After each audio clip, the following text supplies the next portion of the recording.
HOA built 70 homes on my land. I let them finish, then took it all back in court. What would you do if an entire neighborhood was built on your land without anyone asking for your permission? Well, that's exactly what happened to Marcus Reed, a quiet, hard-working man who inherited a few acres from his late father. When a powerful HOA and real estate developer decided to accidentally use his property to build 70 luxury homes, Marcus didn't protest. Not yet. He watched them pour millions into construction, smiled through their arrogance, and waited. And when the moment was right, Marcus walked into court with one single piece of paper that made the entire HOA crumble. Before we dive into this jaw-dropping story of greed, patience, and ultimate revenge, hit that like button, subscribe, and let's uncover how one man outsmarted an entire homeowners association. Marcus Reed wasn't a man who liked attention. He lived just outside of Brookside, a quiet American suburb that was quickly being transformed by new housing developments. His small piece of land, just under 15 acres, sat right between two growing neighborhoods. To most people, it looked like an empty lot with some trees and an old red barn. But to Marcus, it was family history. His father had bought that land decades ago, working 2 jobs to pay it off. Marcus grew up on it, learned to fix engines in that old barn, and promised never to sell it. But things began to change when a large construction company called Evergreen Estates, LLC, partnered with the local Homeowners Association, HOA, to build a new luxury community. They called it Brookside Meadows, and their glossy flyers promised modern homes, safe streets, and perfect community living. One morning, Marcus noticed surveyors marking his land with colored flags. At first, he assumed it was a mistake. But within weeks, heavy machinery rolled in, and crews started digging. They didn't even look at him when he asked what they were doing. "Sorry, sir, we've got permits from the HOA," one worker shouted over the noise. "Permits for my property?" Marcus asked, confused. He walked to the county office that afternoon, and to his shock, discovered that his land had been mistakenly, or perhaps intentionally, registered as vacant municipal land. The developers had assumed it was part of a city extension project. Marcus could have raised hell right then. But he didn't. Instead, he walked back home, leaned on the fence, and smiled. "Go ahead," he whispered to himself.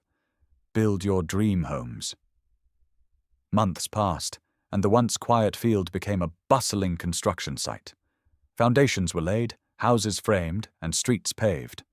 Trucks came in daily, and soon signs went up.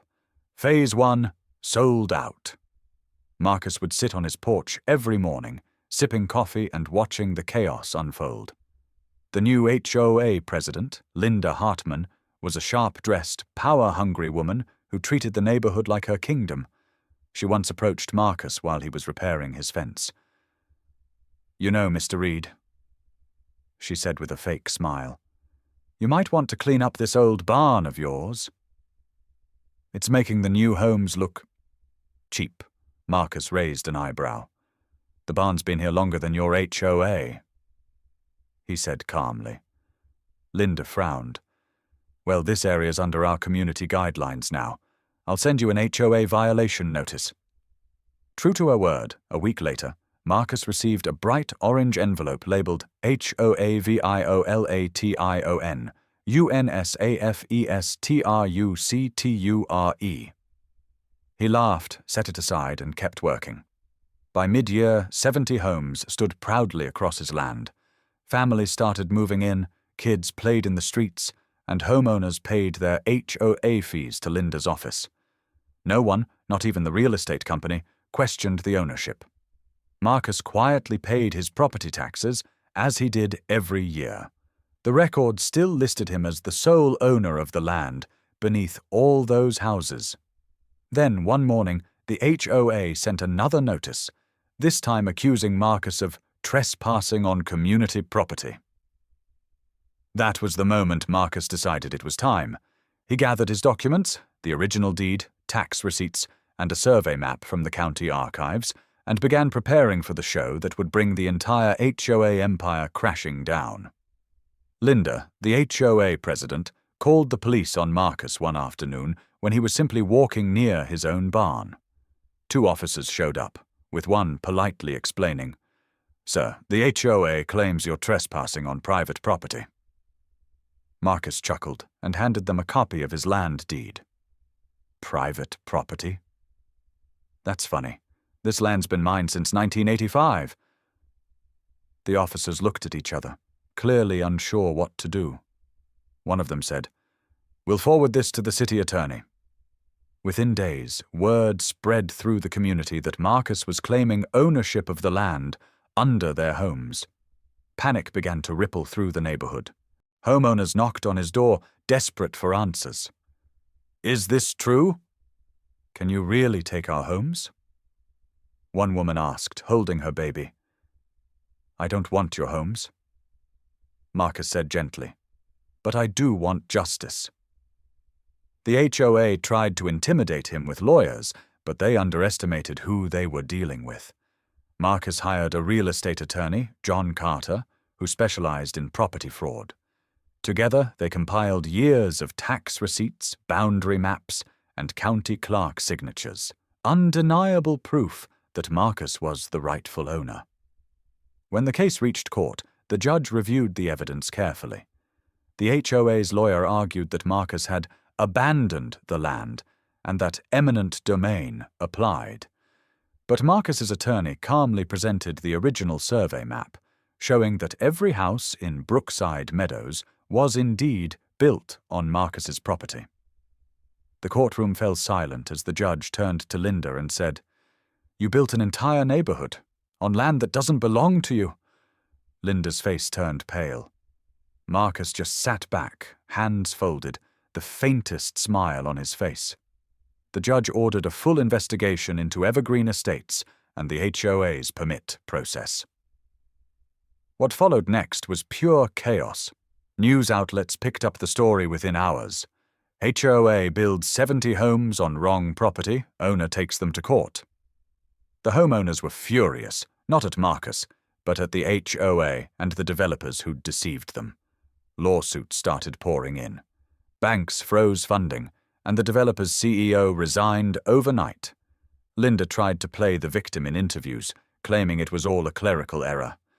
But leaked emails told another story, showing that she had ignored survey discrepancies and approved permits to speed up construction for bonuses. Meanwhile, Marcus remained calm. Reporters gathered outside his property asking, "Mr. Reed, are you going to evict everyone?" He replied, "I could, but I'm not cruel. I just want accountability." The court offered several solutions.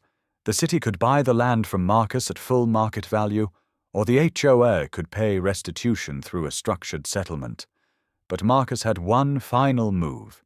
He demanded that the HOA publicly acknowledge their wrongdoing and dissolve their board. After weeks of pressure and public outrage, the HOA was officially dissolved. Linda and several board members faced fraud charges. Evergreen Estates went bankrupt, and Marcus's land was rezoned under his full ownership.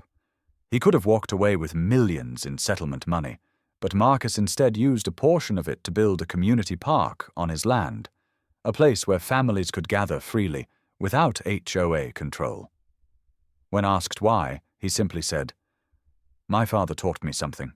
Land is valuable, but dignity is priceless."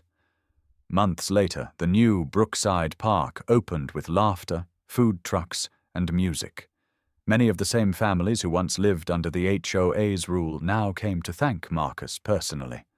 One woman said, "We thought you were the enemy, but you turned out to be the hero." Marcus smiled. "I just stood up for what was right." The story became a local legend, the quiet man who let greed expose itself. He didn't need to fight with fists or anger. He fought with patience and proof.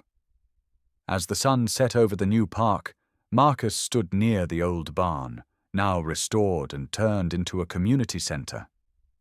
On the wall hung a framed copy of the original deed, the one that ended an empire built on arrogance. And beneath it a small plaque read, "Built on truth, not on lies." Sometimes the best revenge isn't loud or angry. It's silent, patient, and undeniable. Marcus didn't fight them with rage. He let their own greed bury them. So next time someone underestimates you, remember, you don't have to shout to be powerful. Just know your worth, keep your proof, and wait for the right moment to speak. If you loved this story, make sure to like, subscribe, and share this video. Because stories like these remind us, justice might take time, but it always shows up.